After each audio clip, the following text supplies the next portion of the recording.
Okay, change of scene. So I tried the finger clicks, we got them on, sounding nice. Sent the mix to Joe, he likes it, and we're kind of looking good. I've just got kind of a final pass to do a few tweaks that I want to make. However, in Joe's voice note that he sent back to me, he said if there's anything else you can get on the "mean so much to me now" verse, then I'd take it.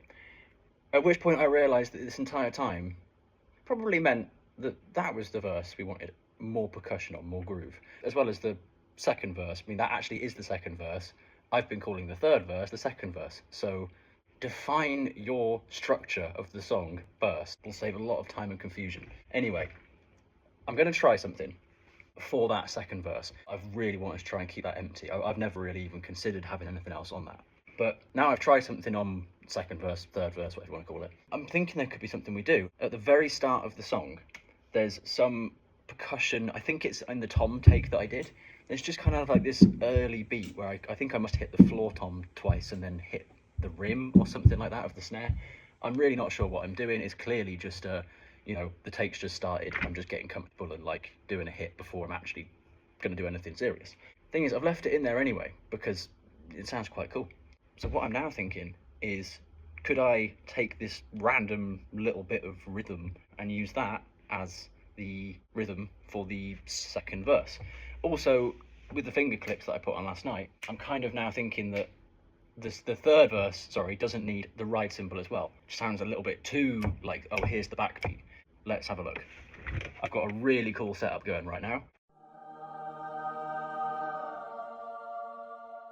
So the percussion bit that I'm on about is this bit here. It's dead on the beat and it's the exact noise that I want. So we're going to use it. This is what it sounds like on its own. And we're going to try and put it over here. But just for reference, this bit is this verse. So as you can hear, it's very empty there. Okay, that looks about right. Let's just have a listen.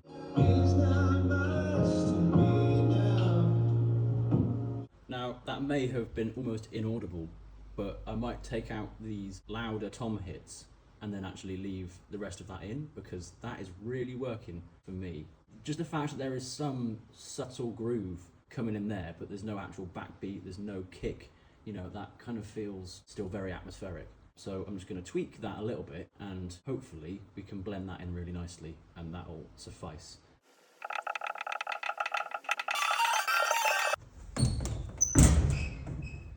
So I've done some tweaking, some cutting up, some moving around, and it's actually worked an absolute treat because we've got a click and we've got a kind of kick, if you like, but it's not as bassy as an actual kick drum. So that's now under the second verse, which is actually kind of just the second half of the first verse, or at least that's what I was thinking of it as. Let's have a listen.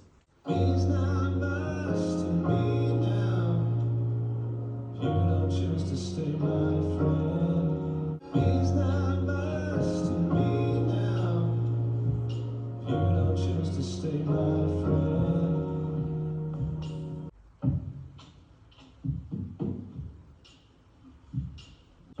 Pitch shift down on this one, just for a bit of variation. We've got our room and our hall. And I've just cut them up and kind of spliced them into this rhythm, but that is literally just me messing about before I even did the take, and it's a perfect little rhythm there.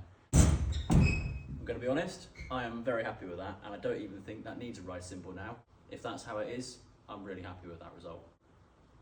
Yeah, let's go for a final pass. It's not much to me now. If you don't choose to stay my friend. All out of words, but I screamed out. Those faces never stay till the end. On the way down, I can talk.